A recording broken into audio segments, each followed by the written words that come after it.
at 6:30 PM on October 13th, 2022, for the regularly scheduled Board of Education meeting. We are going to start with the Pledge of Allegiance, and here's the surprise. Michael Gandar, please lead us in the pledge.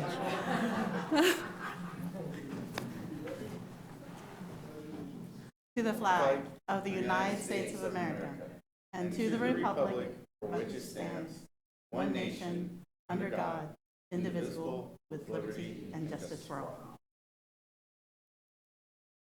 Okay. We are live streamed. Maybe.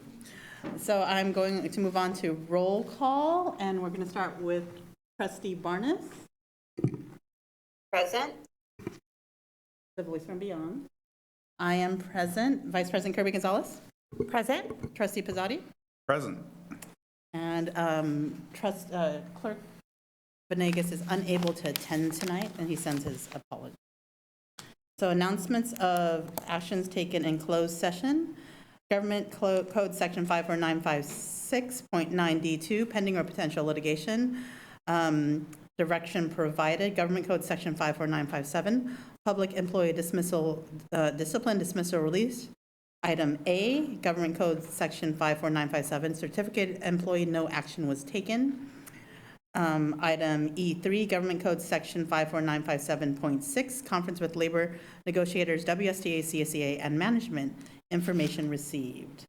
So moving on to approval of the agenda, are there any amendments to the agenda?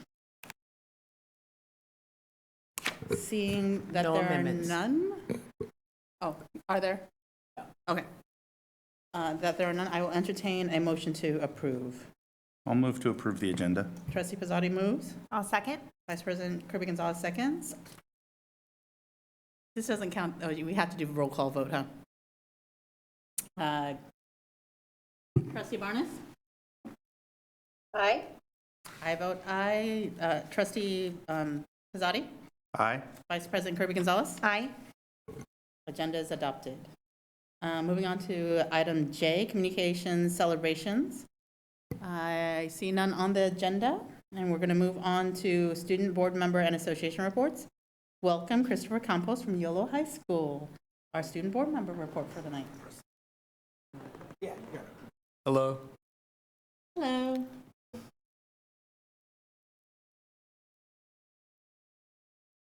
All right. Bridgeway Islands recently had a parent workshop and picnic on the playground with 6th through 8th graders are loving the STEM program. Next slide, please. Riverbank is having equity walks today and tomorrow, and students went to a local library for a fun field trip and did activities such as a scavenger hunt. Next slide, please. Elkhorn Village celebrated Hispanic Heritage Month and learned about the culture yesterday, and upcoming Jogathon on Friday. Next slide, please. Southport had a blast with their Spirit Week with Disney Day, Crazy Sock Day, and Duck Gear. And and students and staff will be wearing orange for anti-bullying. And they wanted to give a big thanks to Superintendent Dr. Hildreth for joining Coffee with the Principal meeting with parents. Next slide, please. Stonegate is inviting families for their annual Harvest Festival, which will have music, food, games, and a haunted house. Next slide, please.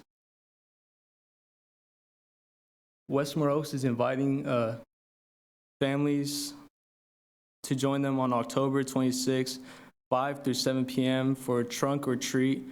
Students are earning Westmore Oak backpacks on Friday morning rally for perfect attendance. Next slide, please. Westfield had an awesome attendance for Seabeds Day, best in years.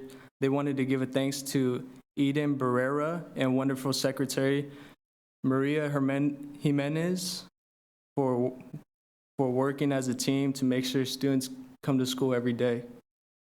Next slide, please. Virtual Academy had a wonderful in-person day last Thursday. Recognition assemblies for students celebrated Hispanic Heritage Month with art activities. Next slide, please. Evergreen Elementary, Washington Adult School congratulating another high school graduate, and had a great night celebrating our students and community. Next slide, please.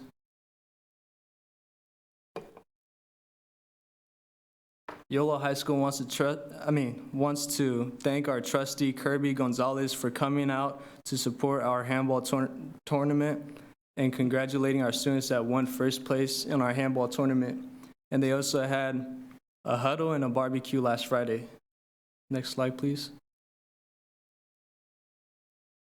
Washington Middle College had a great senior night where students would apply to colleges, and student leadership attended a fun leadership conference. Next slide, please. River City celebrated homecoming and senior night, which were great. Best of luck to the football team and the rest of the season. Next slide. Thank you. Thank you so much, Christopher, and you're welcome to stay as part of our board. You can always vote, though it doesn't count towards but we always love to hear what students have to say on the agenda item. So please feel free to stay, but we also understand if you have homework and other obligations. All right, thank you. You're welcome. Oh, there he goes. Bye, Christopher. Good, study well. Okay. Thank you. Moving on to CSA report, President Gandara. Any relation to our Pledge of Allegiance person? I'm the older one.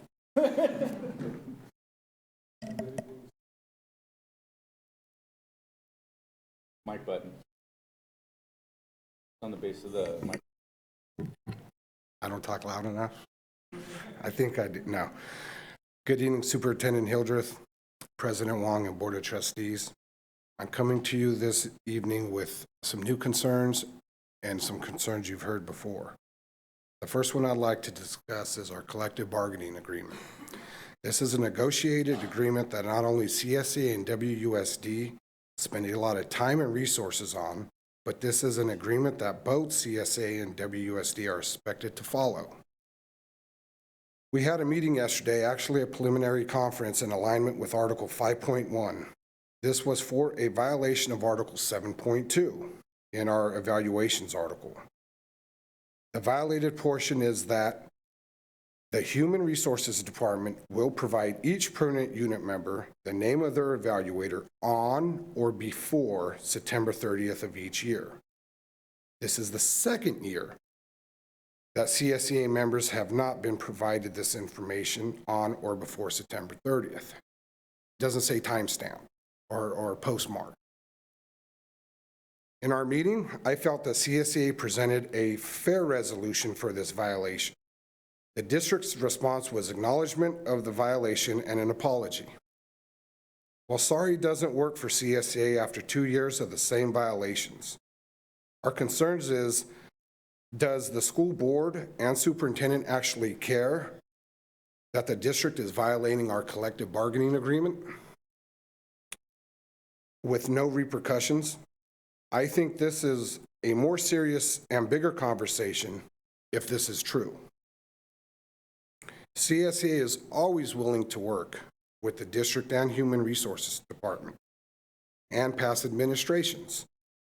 I have agreed on extensions in the past multiple times. It's just a phone call or an email to document it. I'm always open. We need them not to hurry with the information and try to get it out, which was sent out wrong. So I would like to bring that to your attention. And another discussion point in the meeting that we had was the word provide. So I'll give you the definition of provide. The The definition of provide is to have as a condition, stipulate, the contract provides that certain deadlines will be met.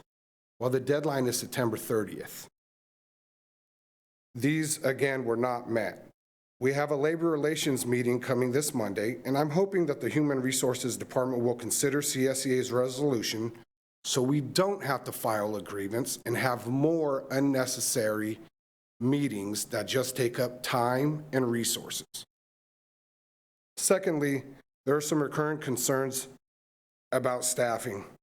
It is not fair or right that classified positions are not being filled or recruited each week. When a critical position goes unfilled, such as a health aide, the district has a responsibility to not only fill that position, but to ensure that a qualified substitute is there each and every day there is a vacancy. There are sick or medically compromised students on every single campus. We don't want to imagine what would happen if one of those students suffered because of health aides not being a day or not needing a day off. The district just refused to send a substitute. The staffing shortage is so prevalent right now that the school nurses is acting as a health aide at one of our campuses. Did you guys know that? Have you been told what actually happens when classified positions go unfilled? The burden is being placed on more classified positions. When a secretary isn't there and there's no sub, an administrator doesn't sit where the secretary does and does their job. More classified employees have to pick up the burden of that position. And with that, I want to thank everybody, and you guys have a good evening. Thank you, President Gandara. Next up was WSTA report. Unfortunately, President Neff is feeling ill and unable to attend tonight. I believe he's told everybody individually that he would be unable to be here. We are going to move on to public comments, and the first comment we will take tonight will be Maria Grijalva, but before then, I will move on to our disclaimer. So members of the public may address the board on the topics of our board agenda during every meeting. In addition, during regular meetings, the public may also address any topic within the jurisdiction of the board. Please know the board is listening to your topic, to your comments, but by law cannot meaningfully respond in this forum to items not on the agenda. The board may limit the total time for public input on any topic to less to 20 minutes unless it waives its item limit for an item. No individual speakers may be limited to 3 minutes to comment on any topic unless amended.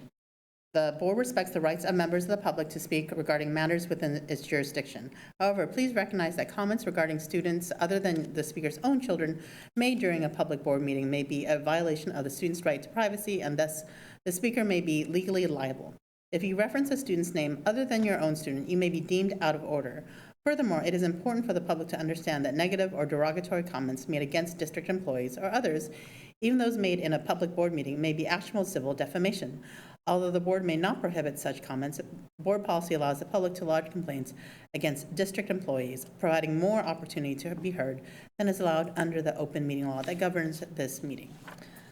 So with that said, we are going to move on to, I invite Ms. Maria Grijalva up to the stand.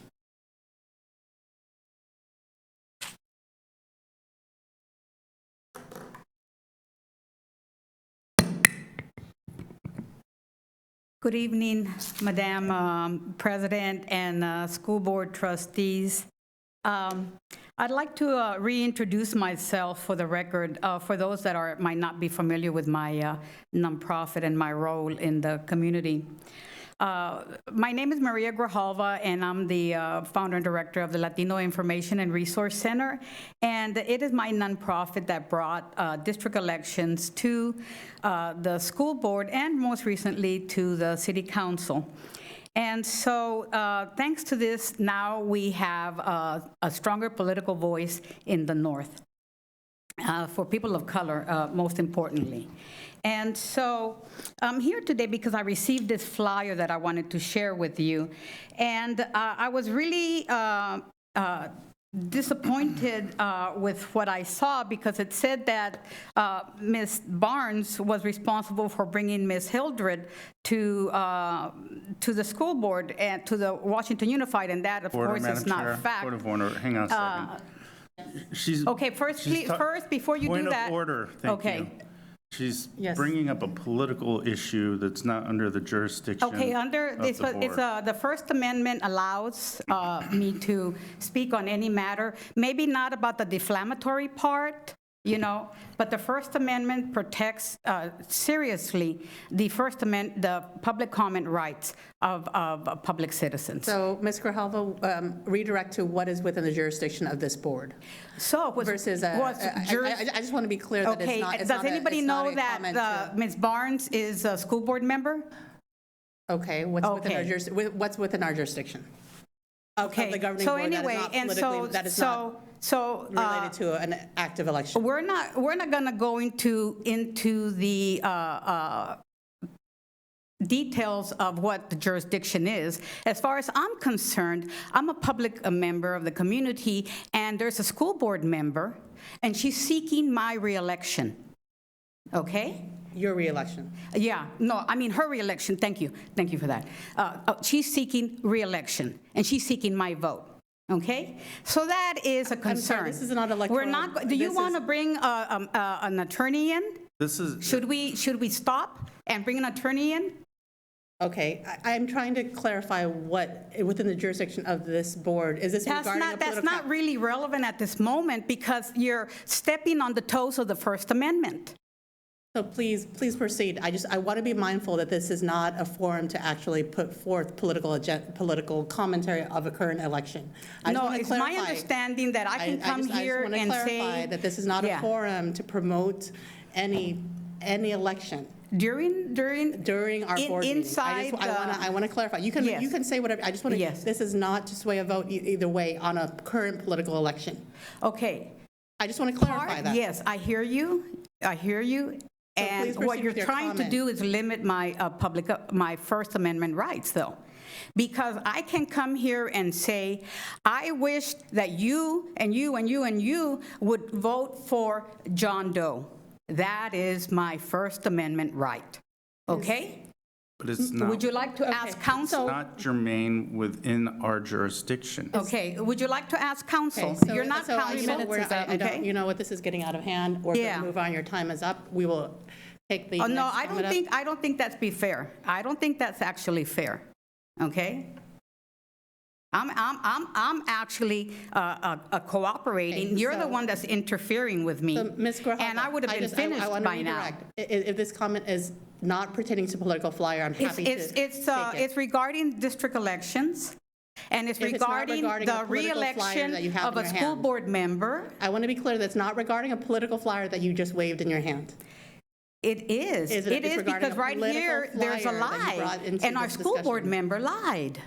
Okay, we're going to move on because I do not want to talk a political flyer that you have in your hand. Okay, so I already said about the political flyer. Let me continue, okay? The purpose of district elections is to elect people that don't have a Can we political restart? voice. 'Cause I Where know are had we on the discussion to timer? back to 2 minutes, 'cause I think Because the I'm going to first be one was- repeating myself in Spanish. Your 2 minutes have started. Thank you. And so anyway, so the purpose of district elections is to get a representative from your area. And so when you appointed, or when our current trustee was appointed, I was really disappointed because that area is predominantly Latino, and I was hoping that you would have been sensitive to that fact. Unfortunately, it wasn't a consideration. And so, unfortunately, I've seen that this school board member is not sensitive to the needs of the community, and I think we really need someone that represents our district. Really, really does. In fact, I'm actually now in the district. I used to be in District 2 in Alvaros. So anyway, so I'm very, very disappointed, and I really need you to ask the attorney regarding the political flyer. And so anyway, that's all I came to say. You know, somebody is lying, it's wrong, and, you know, we don't want that. We don't want that. And I challenge, and knowing me, I would challenge it to court, that I can stand here with a political flyer all I want, and I can say, vote for John, vote for Peter, vote for John Doe. Thank you so much for the opportunity to speak. All right, we're going to move on to the next comment. Ms. Maria Garcia, who I understand is going to be speaking in Spanish, and we have asked Ms. Stacy Tran to translate, which allows for a 6-minute total time. Bienvenidos, María Grijalva. Tiene 6 minutos para traducir por Stacy Tran. ¿Está bien? Buenas tardes. Gracias por la oportunidad de hablar. Como representante del Comité de Padres, el día 9 de agosto mandé un correo electrónico sobre la bacteria que encontramos en la escuela Riverbank. Este correo se los mandé a todos los miembros del board, incluyendo a la señora Christy Barnes, que nunca contestó nada en absoluto. Señora Christy Barnes, el problema del agua continúa. La señora Emily Moloney, de Buenavista Ranchería of Milwaukee Indians, recomendó firmemente el saneamiento semanal y lavado de las líneas, según lo recomendado por el laboratorio. También se deben de tomar muestras cada mes de esas fuentes de agua y después de cada descanso. También sugiere una inspección con cámara para determinar el impacto de corrosión en las tuberías y determinar si es necesario reemplazar las líneas. Señora Christy Barnes, mis hijos parece que acarrean piedras en sus mochilas, todos los libros y aparte llevar agua diariamente a la escuela. Eso no es justo. Señora Christy Barnes, ahora vienen las votaciones y con esta tan pobre representación de usted queremos a alguien que sí nos represente a nuestro distrito en el área 1. Su representación tan pobre, al escuchar que necesitamos ayuda en nuestras escuelas, no ha existido. Al parecer no tiene ningún plan de acción para resolver estas preocupaciones. Necesitamos más personal. Tenemos 9 semanas en la escuela y en mi escuela solamente tenemos 2 yard duties en la parte del playground. Los salarios están muy bajos para todas esas personas. Las horas de trabajo que les dan tampoco no son justas para nadie. Gracias.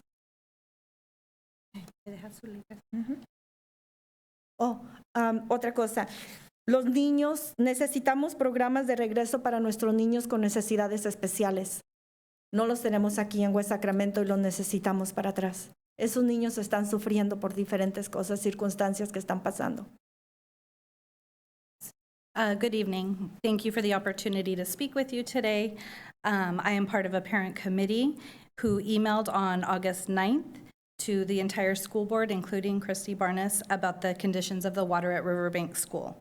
I still have not received a response. Christy Barnes, she wants you to know that the problem continues.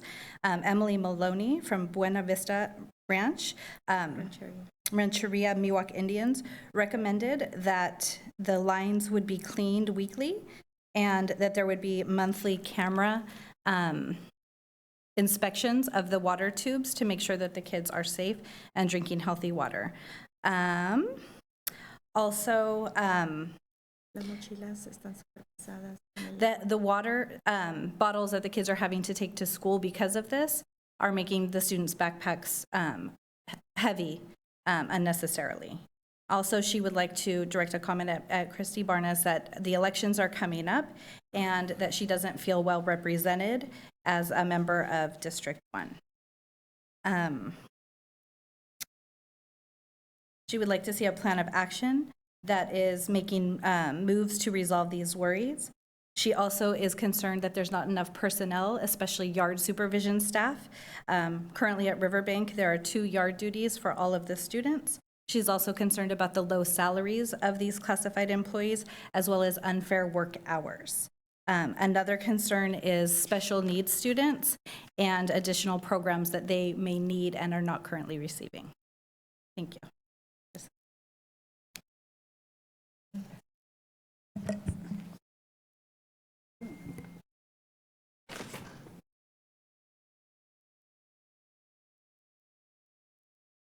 It's okay. I can't hear you. Did you have a comment, trustee Pizza? I didn't hear you, I'm sorry. I didn't know if since we're not allowed to respond to these comments, I didn't know if for the water issue, if you wanted to make clear again about the testing of the water at Riverbank twice now, and that our water comes from the city. So maybe it'd be appropriate to talk to the city. I just want to make sure that all of our community knows that we take all of concerns brought to our attention very seriously and go forward in action immediately and following up on concerns, because health and safety for all of our students is a priority. And so we were able to reach out, work with the city, who immediately assisted us in testing the quality of the water.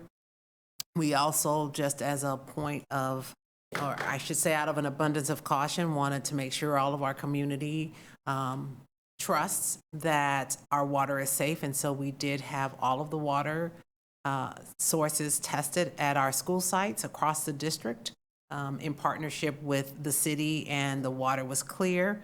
We also brought up this conversation of concern at our City 2x2, where we collaborate with our city council partners and shared and thanked them really for supporting our work with the superintendent of the water treatment plant and jumping on board and partnering with us. And Mayor Guerrero did share that, the water for West Sacramento is clean. So we appreciate that. And we still want to continue to work with our community if there continues to, be concerns, and know that we do take those concerns seriously.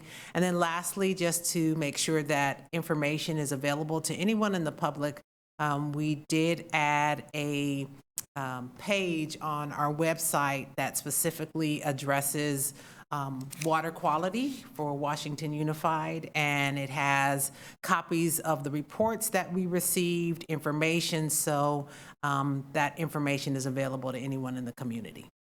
Thank you. Thank you, Dr. Hildreth. And I should just note, at the City 2x2, I believe that Mayor Guerrero, I understand, has said that we have the cleanest water in the nation. Is my understanding. So we are going to move on to public hearing. Seeing that there are none, we'll move on to item N, no information or discussion. This is a short agenda. I like it. No, this is good. So item O, consent agenda, last opportunity to pull anything from the agenda. Seeing that are none, I will entertain a motion to approve. So moved. Vice Second. President Kirby Gonzalez moves, Trustee Pizzotti seconds. Roll call vote. Trustee Barnes? Aye. I vote aye. Vice President Kirby Gonzalez? Aye. Trustee Pizzotti? Aye. You have your consent agenda items. Congratulations. Moving on to item P1, action items, approval of disclosure of collective bargaining agreement AB 1200 regarding health aides, contact tracing during 21-22 summer school with California School Employees Association, Riverview Chapter 168. Welcome, Assistant Superintendent Stovall. Okay. Good evening. This evening, I am coming to you for approval of an AB 1200, which is a public disclosure of a collective bargaining agreement. We are required to disclose the financial impact of any tentative agreement that we have with our labor partners and identify whether or not we are able to afford this agreement. This first agreement is for our health aides, and the projected cost of this agreement is $2,217 there, excuse me, and we're asking for your approval. Are there any public comments on this issue? No public comments received. Oh, I apologize. I got to backtrack. There was a public comment on consent agenda item. I will read that. We'll vote on it, and then I'll go back to the public comment, because you've already presented. So, are there any board discussion items?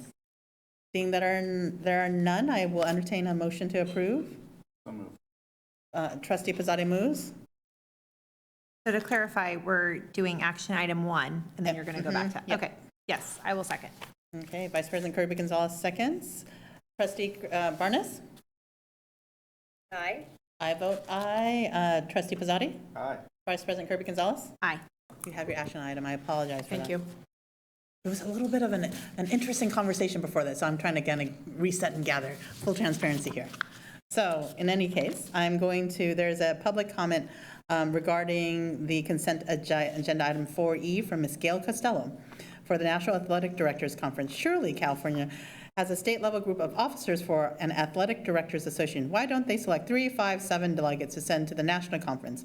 What a waste of money in this day and age of digital communications where every word that is said can be transmitted to every individual involved in athletics at all levels. Okay.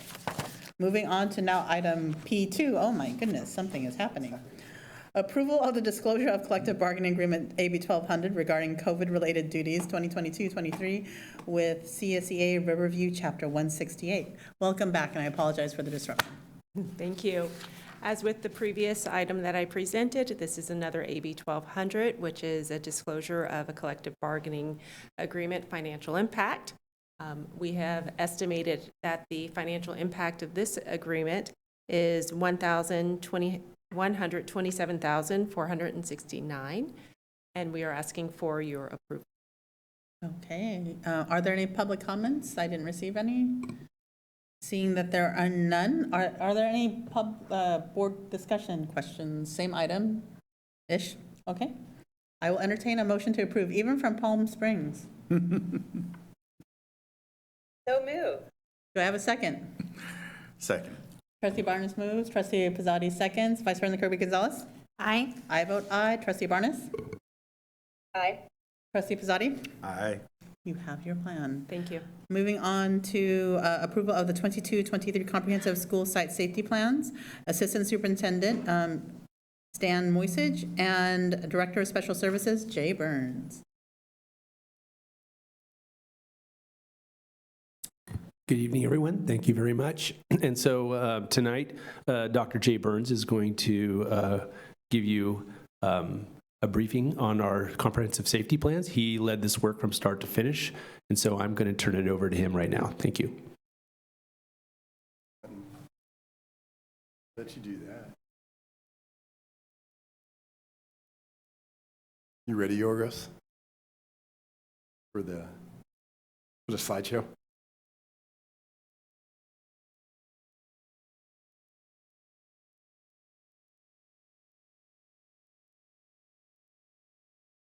Make sure. Right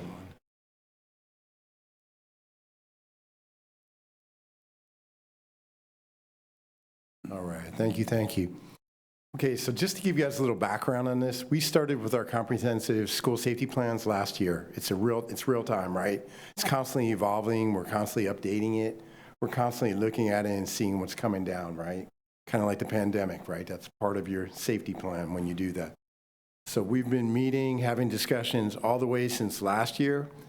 And you want to go to the next slide? And this will help you to walk you through.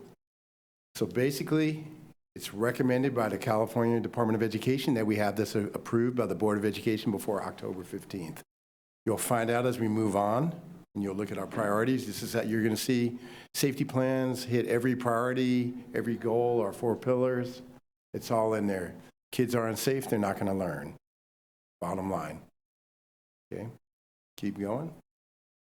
Okay, here's the most important part. All staff must be trained on a comprehensive school safety plan.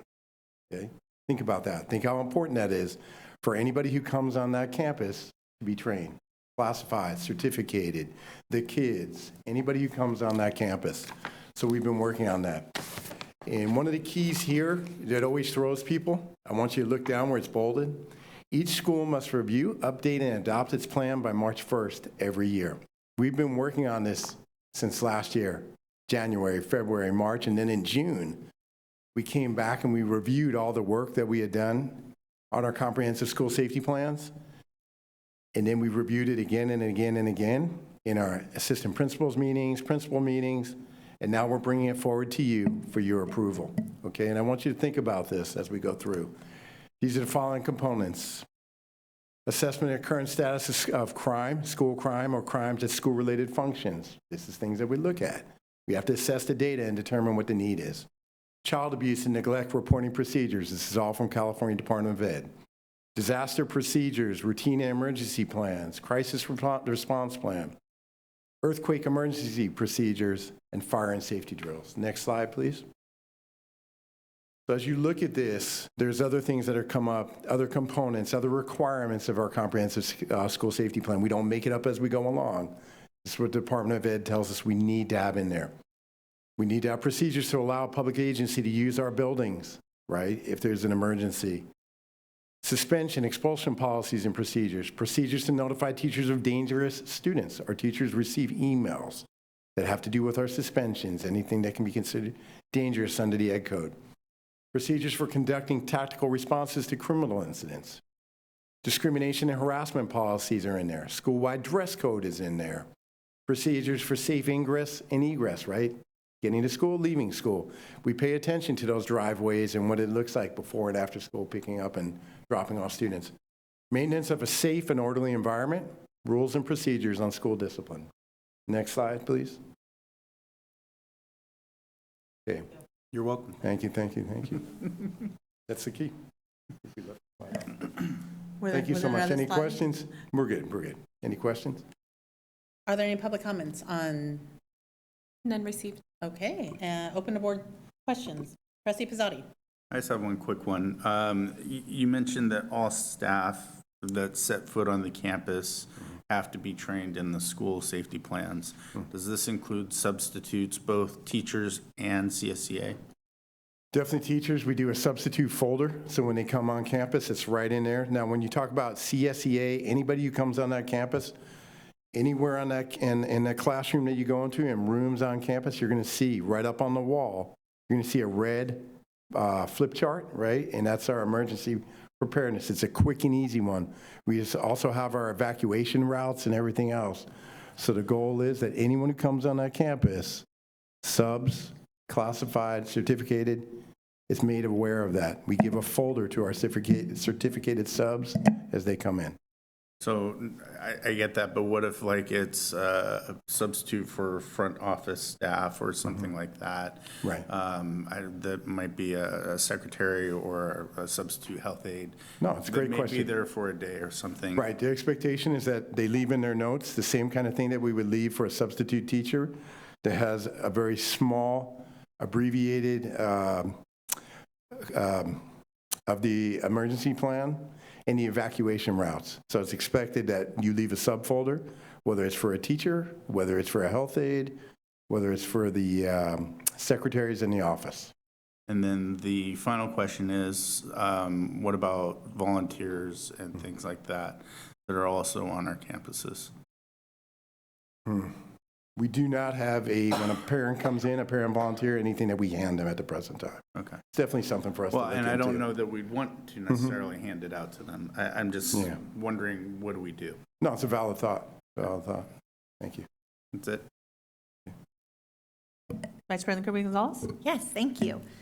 So going, I guess, with that question, and thank you for the presentation, would that plan that's left behind, say in the front office, is that the district that's writing that condensed emergency plan, or is that the expectation of staff that they're writing their own? School site.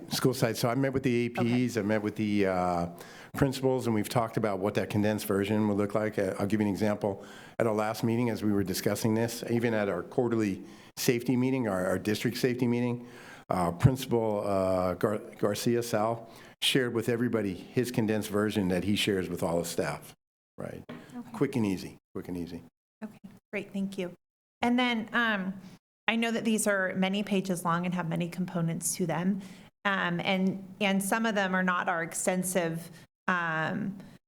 safety plans, right, that are kept at the district office. But in looking at this piece, did they read this and give any input, or do we work with them in terms of partnerships?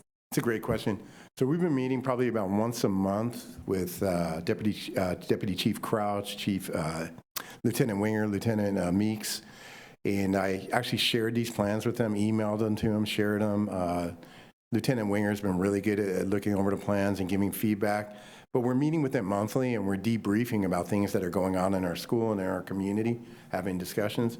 And then they encouraged me to share with the fire marshal. So I sent these to the fire marshal, who also does emergency response, right, for the county as well. I'm getting it wrong, but OES. So yes, it's been shared with them. And then we're meeting quite frequently. Okay. Did they have any feedback on this plan of anything that we should change or add? Not at the present time, but here's the deal.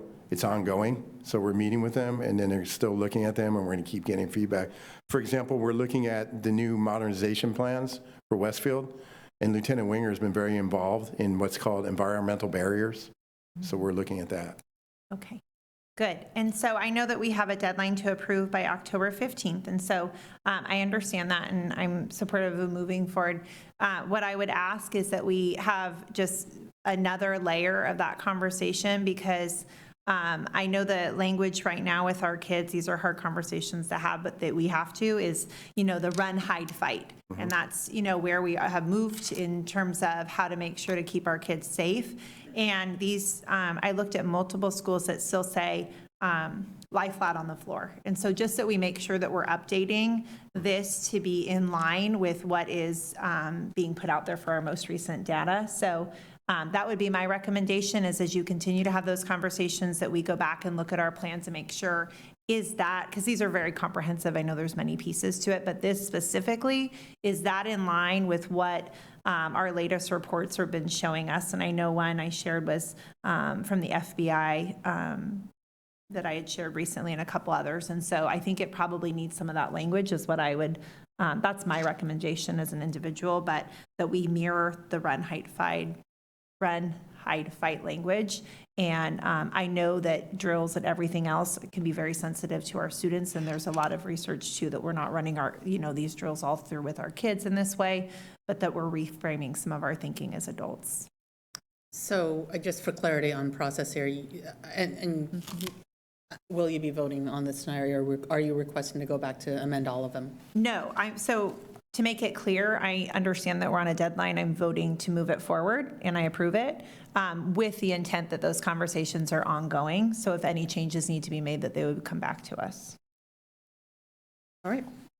I didn't hear a ding from Trustee Barnes, but Trustee Barnes, since everybody's speaking, I will I'm going to call on you from afar. Thank you. I was waiting. I appreciate Vice President Kirby-Gonzalez's questions. I think the modernization for Westfield input is key. I think that would be important. I also think about things like badging in and out. I know that we do sign in and out, when parents come on campus and whatnot, but I agree. I like the continual, Dr. Burns, I like the continual visitation with our community partners, whether it's police or fire, people who help protect our communities and our kids. So thank you for that. And then I also agree that just continuing to really this is going to be ever changing, unfortunately. And I think we just have to continue to move with it and really do the research and figure out what is best for our kids, how we best protect our kids, because I know we have some areas that are definitely could use improvement right now. And I appreciate this conversation very much, so thank you for that. I think that's all I have to say. Thank you, Trustee Barnes. Thank you for your presentation. I appreciate how well-rounded it is. Actually, it's just not just about lockdowns or active shooters. It's actually about whole child and well-being. I think we tend to focus on, when we think safety, we don't think about whole child and wellness. So I want to just acknowledge you for all of those. I know that I have forwarded some trainings in collaboration with Westsac PD, and just kind of embedded in ACEs and trauma-informed practice as part of this. So I'm sure that will show up in this as well. So trust the good work of staff. And with that, I will entertain a motion to approve. Oh, go ahead. Trustee Pizzotti has one more question before we approve. So did the plans incorporate the role of Westsac PD in our campuses and in our facilities? I'm thinking of a specific issue where there was a fight at a football game, right? Or there wasn't necessarily a fight, but an assault occurred on one of our kids in our community. Is it the role, I'm trying to figure out, do these plans address the role of, say, the PD at our football games, at our, or at our events, our basketball games, our wrestling matches, you know, our volleyball, or swimming, whatever? So you're talking about incident command management? Yeah, So at an event. Right, so what it talks about is how we handle incident command with our own staff, and then at what point does it hand off to West Sac PD? But out of fairness to your question, this is why we're meeting once a month with these three gentlemen, these three officers. Yeah. And we're reviewing a situation like that, and we're having ongoing discussions on how can we handle this better in the future? How do we handle this? So after one incident, we met, had a discussion, and then we started talking about what we're going to do. But does it specifically say what incident command looks like when it hands off to the PD? No. Yeah. No. Okay, because from my perspective, you know, if a crime occurs, then it must be handled by the PD. You know, and fighting, generally speaking, is not necessarily a crime, but assault or, you know, burglary, you know, like we had a kid jumped and his necklace stolen, that is a crime, and that should have been handled by the police. Unfortunately, it blew up to something else. My concern is that we don't necessarily have police inside the fences at our games, patrolling, looking after, you know, the well-being of our students and staff at a major event where people from other communities are coming in. And I'm hoping that in your discussions with West Sac PD, we can maybe develop some sort of process by which they do, you know, exit their vehicles and enter our school site. Because I think that would be very helpful and preventative. So, all right. Yes. That's all I have. Understood. I'm not sure that's clearly in this, but I think it's because we contract with West Sac PD during our games. It's a contract. It's a conversation about expectations of our contract when we pay them to be there, and they sit outside the gates versus inside. So I think that's, literally, we pay them to be there. I get that. Yeah. Yep. So I'm not sure if it's this or just the actual contract of like, but this is our expectation. Like any contract. And we are having those discussions. Yeah. We are. Thank you. All right. Any other questions? Any other dings from Palm Springs? Or Palm Desert? I'm not sure. No dings. No dings. Okay. Vice President Kirby Gonzalez? So moved. Do I have a second? Second. Trustee Pizarro seconds. Trustee Barnes? Aye. I vote aye. Trustee Pizzotti? Aye. Vice President Kirby Gonzalez? Aye. Okay, you have your safety plans. Moving on to item 4, approval of MOU between WSD and California CCA and its Riverview Chapter 168 with regard to COVID-19 related duties for the 22-23 school year. Assistant Superintendent Panu.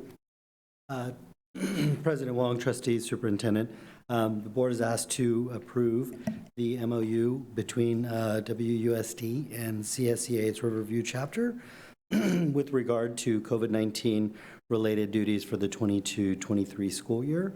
Through this MOU, we have identified through mutual collaboration specific job classification within the CSEA bargaining unit that are performing work in regards to as COVID site attendance protocols, and also providing an option of when that individual is not available to provide that same level of compensation or similar level of compensation for somebody that's filling in behind that individual. So we're asking that you approve this MOU this evening. Okay. Do I have any public comments? None received. Do I have any board questions? No dings, no board questions. I'll entertain a motion to approve. I move. I'll second. Trustee Barnes seconds. Trustee Pizzotti? Aye. Vice President Kirby Gonzalez? Aye. I vote aye, and Trustee Barnes? Aye. Great, you have your MOU. Item 5, MOU between WSD, oh, did we just do that? It's an additional one. It's additional. And CSEA, with regard to increase in hours for health aides in the 2022-2023 school year. Again, WUSD and CSEA had a mutual interest in increasing our health aid hours from 6 hours a day to 8 hours a day. We did a survey of the members that serve in those capacities. 6 of our eight district health aides wanted to accept that increase on an ongoing basis for the 22-23 school year. The additional health aides that did not want to have a regular increase have the option of working those hours and providing a timesheet for that to receive that compensation. Trustees are asked to approve this MOU this evening to move forward. Great. Do I have any public comment? None received? Any board questions? Seeing that there are none, I will move. Second. Trustee Pizzotti seconds. So Vice President Kirby Gonzalez? Aye. Trustee Barnes? Aye. I vote aye. Trustee Pizzotti? Aye. All right, so approved. Moving on to item number 6, MOU between WSD, CEC, and its Riverview Chapter 168 with regards to health aides contact tracing during the 2021-22 summer school. Trustees, based on the guidance at the late spring, early summer, CDPH and Yolo County guidance had switched or shifted away from individual contact tracing. You'll recall we had hired contracted employees on a temporary basis to provide this service. As they were transitioning out, we had a need during the summer school program to have individuals that may be called upon to provide support. So the district trained 2 of our health aides that were working summer school program at River City High School in Westmore Oaks to be available to provide contact tracing if necessary. This MOU establishes that in recognition of this work, that we would pay these 2 individuals a one-time off-schedule stipend in amount of $1,000 for the summer of 2022. Okay, do I have any public comments on this? None received? Are there any board questions regards to this? I'll entertain a motion to approve. So moved? Vice President Kirby Gonzalez moves. Second. I'll second. He defers to Trustee Barnes as a second. Roll call vote. I vote aye. Trustee Pizzotti? Aye. Trustee Barnes? Aye. Vice President Kirby Gonzalez? Aye. MOU is approved. We are now bringing back item number 7, approval of the Diversity Recruitment and Aspiring Leaders Program and funding for WSD. All right. Thank you, trustees. We have a presentation that we are going to review, just a few select slides as a follow-up to the previous presentation that was presented on my behalf by our Director of Human Resources. So Christina, will this work? We'll see. Oh, okay. Again, I went backwards. We're going to go through this presentation. This was already presented at the September 20th board meeting, but our program is in alignment with our strategic plan. Pillar C, talking about recruiting, developing an internal pipeline for our individuals to grow with us in leadership positions. Going to slide. Right, I want to say we go to 27.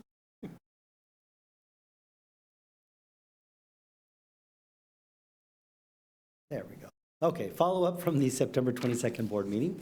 Wanted to take a moment to review some of the questions that were asked. So as far as repayment plan and what are participants asked to do, participants are asked to sign a 3-year agreement that they will provide a level of service for our school district upon completion of the program. That repayment plan is a structured plan, and it basically forms a relationship between the district and the employee or future employee that both parties have an investment in this partnership. As we know, life does happen in these types of situations. The agreement does call out a prorated repayment schedule and payment plan if needed. This language is really necessary to both protect the district's investment and to provide the participant an exit if needed, but then also recognizing that we are investing a significant amount with the development of these employees, our future employees, I should say. The prorated schedule for this structure that we will develop is 100% of all tuition and other allowances of incentives paid by the district if the candidate does not complete the program or provide any level of service, if they just basically walk away. It's important to note that each of these situations would be taken on an individual basis. They would submit, part of the agreement is if there is a hardship or something that they would either meet or submit something in writing to the Assistant Sup of Human Resources, and we would review that. We've had similar programs in other districts where individuals had life situations and we allowed them to take a break and what have you. So it's not a hard and fast, no matter what situation, but we do have language that, again, protects us in the event that we feel that someone is taking advantage. And we have that fiduciary responsibility to protect ourselves from what could be also seen as a gift of public funds. After 1 year of service, we did come up with an amortization schedule that that first year, right off the bat, if they've provided that, it's reduced to 70%. And then after the second year, it's 33%. And then after the third year, at the conclusion of that third year, there is no repayment needed. Now, again, during that process, we are all human. We know things happen. People have to move. A spouse or family obligations do pop up. So we want to make sure that we emphasize that there is language that allows us to interact with that individual and make those adjustments as needed. The purpose of the program is not to be in a punitive situation, but is to basically form a partnership and help them be successful. A question was asked regarding current employees. Our recommendation and part of the program is that current employees that have engaged in this process of pursuing a credential as of July 1st, 2022, that we were able to, quote unquote, grandfather them into this program and support them moving forward. Outreach and recruitment for our current employees will occur once this program and funding has been approved by the board. Question was asked about service hours. This is an excellent question. One of our main things that we're going to do is for these individuals that, because they have their bachelor's degrees and they will be completing the CBEST, is to process them as substitute teachers.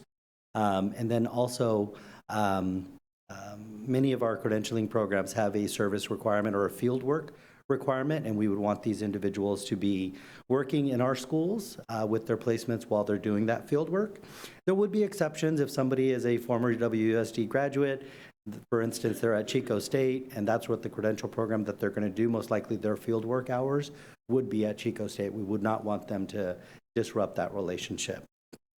But that is a mutual interest of ours as well, to get them into our schools as soon as possible, working with our kids. It's important to note that through our work in human resources, we often hire our student teachers that are in our classrooms, and a lot of times those student teachers that are in those classrooms are processed as substitutes. So when their cooperating teacher that they're working with is out of the room, that we just hire them for the full-day substitute assignment.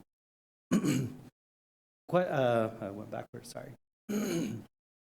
The question was raised regarding the types of credentials that we will be targeting. Originally, we were targeting focusing on credential teaching positions.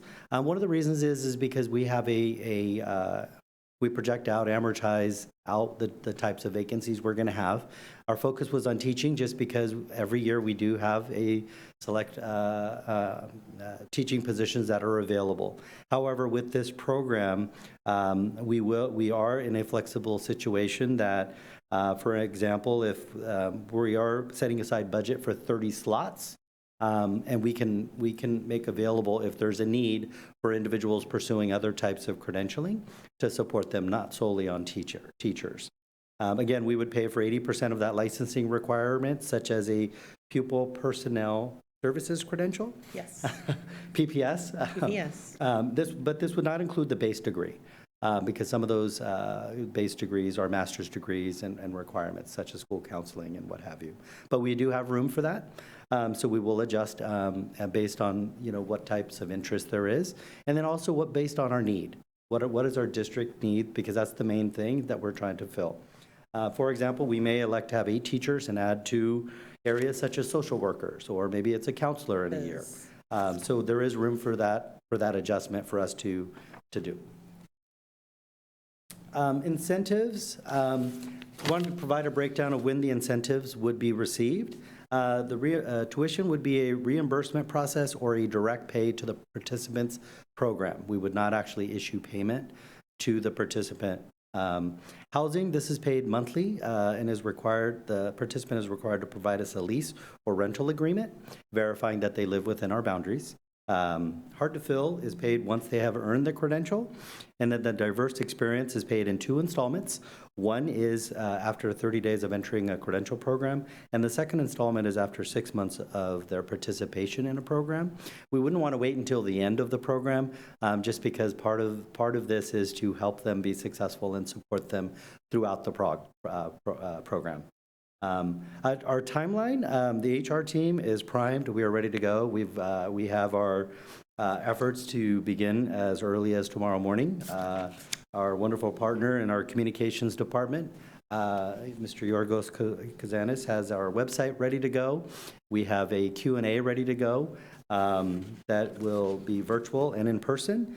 Applications will be made available after we have the Q&As. We've learned that if you open up applications without people fully understanding a program, then you get a lot of different unnecessary applications. And there was a level of frustration in my previous district where they're like, I did all the time to apply. You mean I didn't qualify? I didn't realize that was a requirement. So we are taking lessons learned from my previous experiences with this program. Our next steps is that the promotion will be the following examples. We have our website ready to go, FAQ linked to our homepage. It'll go live in the morning. Our virtual and in-person opportunities for learning. The virtual session is October 26th from 5:30 to 6:30 p.m. And then our in-person option is scheduled for November 2nd at Washington Middle College High School from 5:30 to 6:30 p.m. So we wanted to offer 2 options for individuals to learn about the program. They'll also have be able to reach HR through our HR email that'll be publicized for any questions and answers that they may have. We will be pushing out some social media posts, employee emails promoting within the district our program, and asking them to attend the question and answers sessions. And then we also have a community-wide announcement celebrating the board's investment in this program. Future things that are being in development will be mailers as needed, brochures, we have a draft version of that, and then when we have promotional material when we attend job fairs in the future, which is part of our HR process, to be able to promote this program as well. So once again, the board will be asked after this presentation to take action to approve the Diversity Recruitment and Aspiring Leaders Program and funding made available this evening. Okay, before I take questions and comments from the board, are there any public comments on this program? Second time up. None received. Okay, turn it over to the board. As a point of privilege, I know that Trustee Barnes was not here last time, so allow her to ask any questions that she may be curious about. I reviewed this and I really like it. I appreciate the thing from last time too. And then I was in the presentation before where it was similarly addressed. But I appreciate all of this, especially given the fact that, as a nurse, we get our FQHC. If you work for the Federally Qualified Health Center, you can healthcare center, you can have your loans forgiven. It's a 10-year commitment, but it's there. So I like the 70% to the 33% based on years of service. And I think these are really good incentives. So I appreciate the thoughtfulness of putting this together for our teachers. Hope lots of people take advantage. Trustee Pizzotti. I just have 2 quick questions, and first one is, why 70 and 33? Why not 67 and 33 or 70 and 30? Honestly, we were just rounding numbers and doing chunks. I mean, at one point, I toyed with just doing 33%, 33.3. But getting through that first year, we wanted to have an incentive that was a little bit larger, that if you made it to the second year, you had less to pay back. But we can certainly make that adjustment. If you want to do 70 is fine, I would just then take the second year down to 30. That's just my recommendation, because right now, if you're looking at the program, it looks like you're taking 103%, right? Gotcha. Like, if you add it up, it doesn't seem equal. It's just not symmetrical for my mind. We can definitely take that feedback. And then the second one is does this include non-reelects as well? So, I reached out to my previous district as well, because they are now on their second 3-year session, about how non-reelects were handled, just to get feedback. Knock on wood for them, they've been successful because they've invested so much in these individuals that they haven't had to do that. But, right, we've talked about it. So in that event, if it's us that is making that determination that this individual is not being successful based on performance, then they would not be penalized for that. That is our work to help them be successful, and the coaching required for that. Then you have my support. Vice President Kirby Gonzalez? I'm just so thrilled and excited about this program, and I think it's going to be so good for our our kids that are becoming adults and hopefully coming back to want to work with us, and then also for our current employees. And I could not be more grateful for this. There were many people that I went to school with who then, who had every intention to be a teacher, but then left before the credential program because they said, how do I support a family and go through this credential program? How do I just even pay rent and live and go through this credential program? And so I think that this is such a gift. And just to reiterate that Washington Unified, you did a phenomenal job. You did a phenomenal job, but not all of our positions were filled, just as we see across the state. But our teaching positions were, and we were in a much better position than many of the districts around us, and we still are. But now we're being proactive and not just saying, check done. Really, how do we keep that, and how do we really grow and keep people within our workforce? So I couldn't be more grateful, and I think you've done a phenomenal job, and I think that there's been good feedback that's been given to make it even better. So thank you. Yeah, no, thank you for making the modifications, and clearly we were just not ready at the last, and I think it's a big improvement. I'll just be transparent about just kind of the dialogue, and apologize for kind of the challenges last time. Appreciate the PBS credentials. As you all know, I teach at Sac State's school nursing program, and this year was probably the lowest enrollment that I've ever had, because it's the nexus between health and education, right? And so those incentives, we know there's churn in our support services program, so really appreciate. And yes, bias, I'm also a PPS credentialed, social worker and with an admin credential. So all of this just speaks to my heart as well. I love the fact that we're growing our own. It's something that we've been wanting to do ever since I was on this board, and really, really excited. Really actually excited that we're able to have that pathways for all of our staff, because one of the things that we also hear when we hire new administrators and teachers is, why are where's the pool inside Washington Unified? And this is it. The pipeline is really important, has been important for the board, and just excited to see this come to fruition. So with that, I will move this, unless there are any other comments or questions. I'm seconding. Okay, Vice President Kirby Gonzalez, roll call vote. Trustee Pizzotti? Aye. Aye.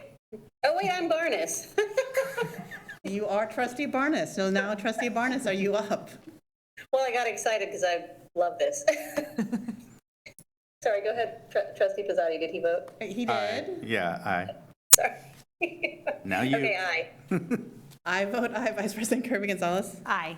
You have your program excited to, can we talk about it tomorrow at the Harvest Festival? Right. I mean, we have no brochures, but can we talk about it? It is available. We have literature. I think Yorgos has a message that's going to go out as soon as we give him the thumbs up, which I think we gave the thumbs up, my friend. And at the snack bar on Saturday?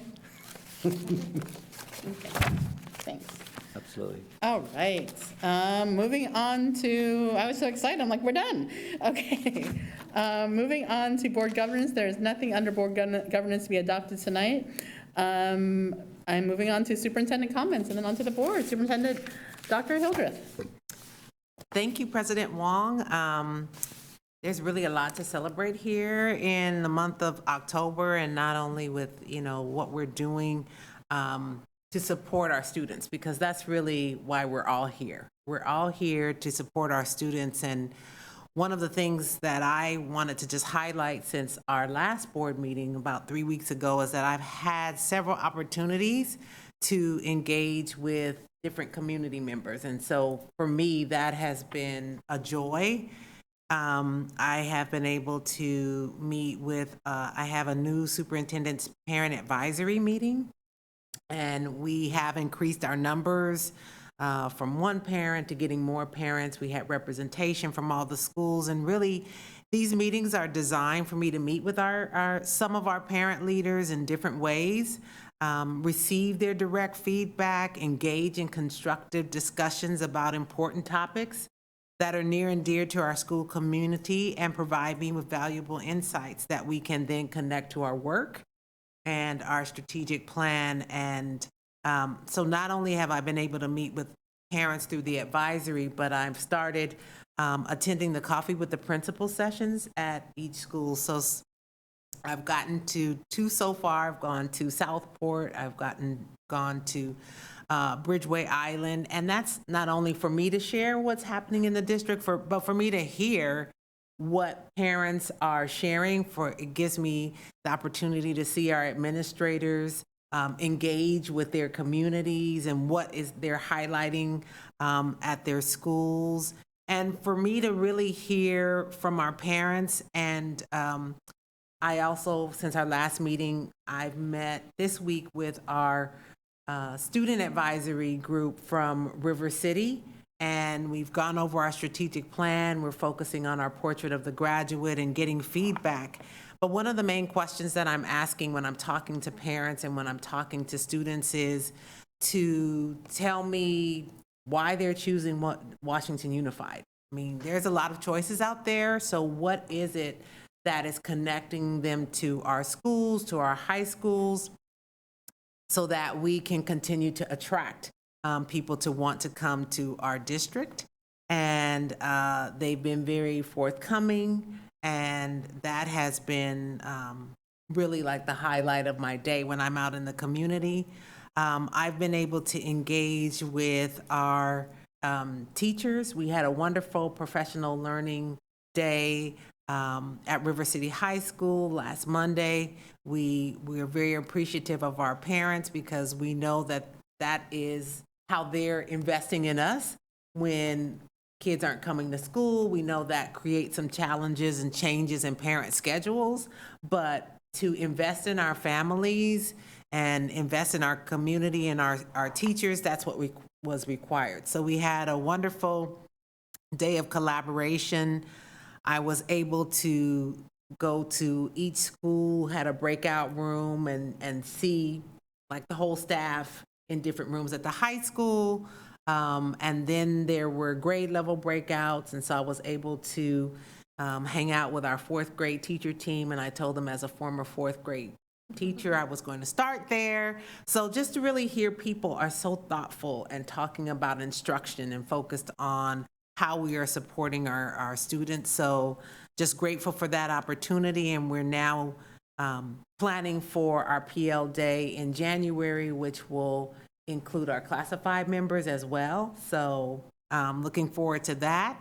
I also had the opportunity to highlight our strategic plan at our City 2x2 with our district reps and city council reps. So just a lot of opportunities for engagement that have been really great. This month, last week we had National Custodial Workers Appreciation Day. So that's all about making our schools and our campuses the best for our kids. And we can only do that in terms of support from everybody, including our custodians. So we want to highlight that.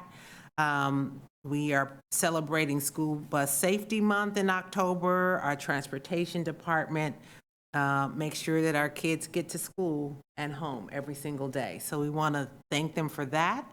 October is also Filipino American History Month, and we proudly recognize the achievements and contributions of Filipino Americans and the economic, cultural, social, and patriotic contributions they have made in countless ways towards the development of our local community, our state, and our country. And we thank our trustees who adopted a board resolution in honor and recognition of the achievements and contributions of Filipino Americans throughout the United States. So thank you all for that. We're celebrating this week National School Lunch Week, and it highlights the National School Lunch Program. As we've talked about many times, if our students are hungry, they are not going to be able to bring their best selves into their classroom. So our ability to focus on the whole child is really what I've seen in highlighting October, with all the supports that go into supporting our students. Want to highlight, I think, a group we don't highlight enough who really work hard. And this week is California Week of the School Administrator. These individuals serve in a capacity that stretches far beyond one school year. Our administrators are dedicated, they're passionate, they're lifelong learners. They believe in the value of quality education, and they create a safe space, not only for our students, but for our staff and our families. And they show their willingness to go above and beyond every single day. And we're truly blessed to have the team that we have in Washington Unified. And I want our administrators to know that we appreciate each and every one of them for delivering on our WUSD promise of equity, excellence, and empowerment for every student every day. Two requests, or I should say one request, just want to highlight in terms of for our community, we're always seeking applicants for our Measure V and Measure Z bond oversight committees, more commonly referred to as our CBOC. We need representatives in the following areas: our business organization in West Sac, or senior citizens organization, our bona fide taxpayer organization, or someone who is a parent or guardian of a student in the district. So if you or somebody you know is interested, please visit our website for more information, or call our facilities construction and planning office. And then before I turn over this mic, I sent out a message earlier this week because we do focus on the safety of our kids, and we want all of our families to understand the dangers of opioids and fentanyl and rainbow fentanyl specifically, and that it's 80 to 100 times more potent than morphine and 40 to 50 times more potent than heroin. And so it's such an easy way for individuals to overdose and not even recognize that. So we are continuing to work with our wonderful nursing team and our health aides to train our administrators. We have Narcan in all of our offices. We're also, one of our nurses, Carrie, has been to some trainings, and so before Halloween, we're going to be updating information. And I even received a response email from a parent who shared information from the Drug Enforcement Agency, from the DEA, about emojis to look for on your phone that let you know that are related to accessing these opioids. So we're going to be we verified that information is on the DEA.gov website, and so we're going to continue that information so parents, I mean, you might not think some of these emojis you see, you don't know what that means. So we want to make sure that we're not only educating students, but we're bringing important information to families so that they can also have those conversations with their children and the loved ones in their lives. So with that, that's the highlight, and just know in 2 weeks I'm going to have more to celebrate when we're back here again. Thank you. Thank you, Dr. Hildreth. Trustee Pizzotti? Yeah, I'm going to start off with the school administrators. I just got to say, they're doing an amazing job. You know, it was nice seeing that in our one of our CBEDS reports, for our middle school, we had 98.23% attendance for middle school. I think that was at Westfield. That is amazing. That is absolutely amazing. So I think our campaign is working, and our school administrators are working their hearts out to make sure that we have our kids show up and,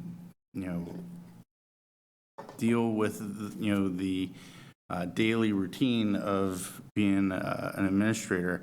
I do worry, though, that some of our administrators may be getting tired and worn out and burned out. So I hope that we certainly do something to recognize them and make them, feel supported and loved especially at this time. October is always a really difficult time for administrators. So I just wanted to follow up on that. So thank you for highlighting that, Dr. Hildreth. I also wanted to briefly talk about an issue that was raised during public comment about the water. I talked about it last board meeting. On August 5th, there was a collection of water, and Ms. Garcia brought the water forward and handed it all out to each one of us. And I tasted it, and then it continued on drinking the whole bottle of water, and it was fine. Dr. Hildreth has now, for the second time, had to comment on this, and Ms. Garcia has been responded to as well. So for her to continually bring this up at board meetings seems more of a personal attack against one of our board members versus an actual concern. And it's her right to do that, but I just want to make it clear that we had 2 independent studies on the water, and they both came out clear. The water is provided to the school district by the city. And as President Wong said, we do have probably the cleanest drinking water. The mayor said. Oh, the mayor said. Our water comes from the Hetch Hetchy system, which is very clean water. It's the same water delivered to San Francisco. So I understand the politics of everything, but I would just hope that people leave that at the door and focus more on the issues of the school sites instead of making political attacks. I think the other issue is that I wanted to briefly talk about the safety plans. I just hope that the substitutes, have I know when you're new to a position, you're more worried about and focused about getting your work done for the day, and you may not have enough time to flip through the safety plan to really acknowledge it. I hope that we at least take some time when we hire a substitute to go over some of our safety protocols and make sure that our subs are getting the proper training, because you never know when something can occur. I would love to hear more information about the volunteers and what they receive, if any, in terms of training when they're going to be on our school site. So with that, thank you all for a nice, quick, and deliberate meeting, and I'm trying to keep us relatively quick. Trustee Barnes, you're on the mic. All right, thank you. Superintendent Hildreth, I love the why are people coming to WUSD? I think that's a great question, and I'm excited to hear the feedback. I think people are going to have a lot of good things to say, so thank you for asking that. I love it. And also thank you to admin this week, or this forever. Thank you every day. I want to give you a shout out in this celebration week, definitely. I know it's not an easy job, and I appreciate all that each one of you do. We have a really incredible, strong team. The other thing that I am very passionate about, and President Wong touched on, was the City 2x2 and the Narcan conversation. I appreciate that. As a nurse, I have seen too many grim results, and I know that this is something that we can, as a district and community, fight together. Unfortunately, we have to fight it. It's very sad that we are here, but I'm thankful, so thankful to have the communication that was sent out. So thank you for that. And I hope that the more we talk about it, the more we feel comfortable talking about it with our kids and helping make them aware, because as we have heard, there are many ways to access this rainbow fentanyl, and it's dangerous. I think, fortunately, the Narcan is a very safe drug that can do good in a terrible situation. In fact, can be life-saving in a terrible, potentially terrible situation. So thank you so much for that. And then I just want to address the riverbank water issue as well. It's unfortunate that that my name continues to be brought up in it, given the fact that I have actually responded both in person and via telephone to parents who have had questions and concerns. So I think it needs to be stated. What I don't want to do and what I won't do is go back and forth forever, because I think that we did an incredible job as a district and as a city. I know that we did an incredible job as a district and as a city, excuse me, testing the water. And the results were impeccable, which is wonderful. I have also been to campus, not just to drink the water, but have drunk the water and would do it again and again. So we have a beautiful website dedicated to it. Thank you to our team.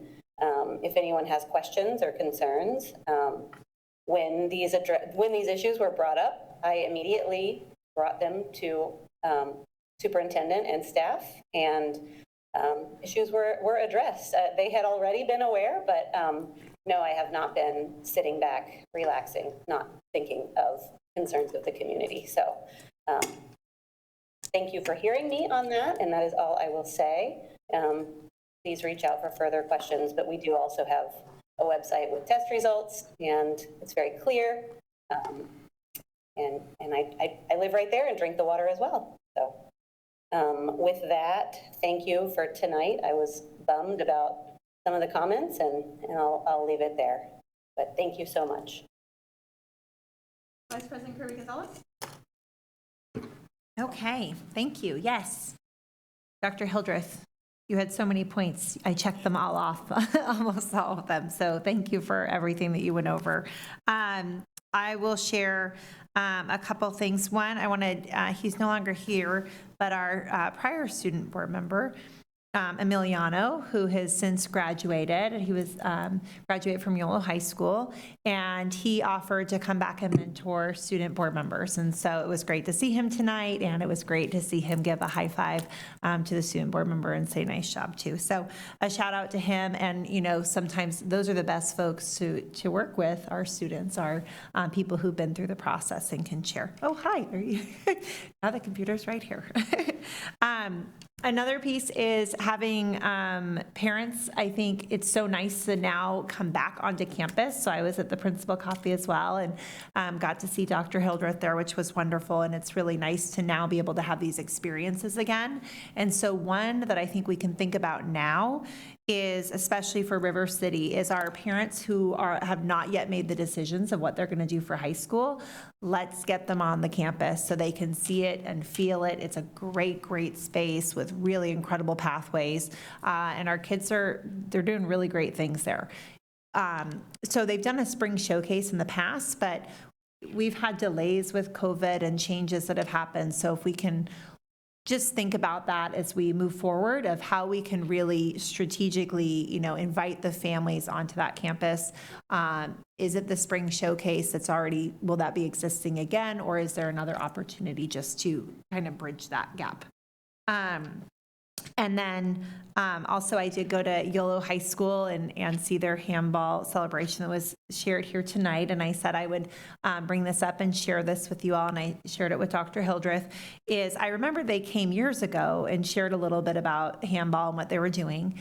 And then we've had so many disruptions lately. They have, stadium seating and a lot of good things, but they would love to expand that court. And they really want to make it happen. And they have some good solutions. Initially what they wanted to do was in the $70,000 range. So they came up with a new idea of moving an existing sea container. So I said I would bring that up as well and share, are there ways that we can support them to expand that? I saw firsthand how great it was for kids and the staff. They're all coming out to cheer everyone on, the celebrations that they were doing as well. So it was a great space to be part of. And shout out to all of the many people who are working around our district on the fall festivals, all those PTO members and parents with our school staff and everyone else. I know that President Wong will be out there, and I will be as well, at Stone Gates, which is tomorrow from 4 to 7. And then we heard about Westmore Oaks Trunk or Treat on October 26th as well. So those are my pieces. I know nobody's watching this live because we're not having it live right now, but I do want to make the comment that that is something we're cognizant of and that we're trying to make happen, because we know that people want to watch these meetings in real time if they cannot be here. And we had done that before, and our commitment is to get back to that. So I want to make that statement that that is an important thing to happen for us, and it's something that we have expected and that we want to have happening. Okay, and yes, it's not too late. Well, maybe the kids are going to bed, but they can wake up in the morning and make a card for their principal and vice principal still. Thank you to everyone in the district for all that they do, our administrators and the entire team, our classified employees, our educators, our district office staff, for making this a really lovely place to be. Great to be WSD. So nobody mentioned homecoming. Oh my goodness, right? So it was a long time ago, but I think we were most of us all were there. It was a really great game. I didn't get to sit with you all because I was with the boosters at the snack bar, and that was just really great to see all the students come back home. Things are going back to kind of a regular cadence, and just all the hugs, they grow so fast. We remember them as like little third, fourth, fifth graders, and all of a sudden you're like, who are you? And so it was just so powerful in so many ways, and really, really appreciative of the community bonding. And yes, we need a new PA system. So we heard it live, right? So that'd be really great that if we could kind of figure that out a little bit.